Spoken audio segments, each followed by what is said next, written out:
This course is brought to you by AppyPie as part of our Academy series.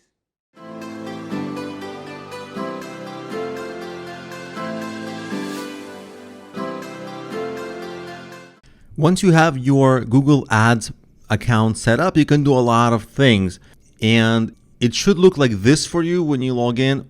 If it doesn't, sometimes Google changes it, doesn't matter. The layout can change. The main features have stayed the same for a very long time. You can click here on top, Tools, and you see they give you very few tools. You want to switch to expert mode, so you want to switch there, and you see a lot more in your account immediately. Now, out under Tools, you get all of this. Look at this.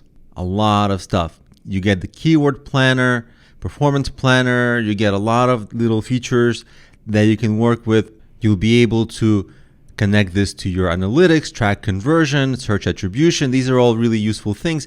But in this video, I really just wanted to get you to keep on making progress and learning the Google Ads system one feature at a time. So now that we've entered expert mode, in the next video, we're going to start creating some campaigns.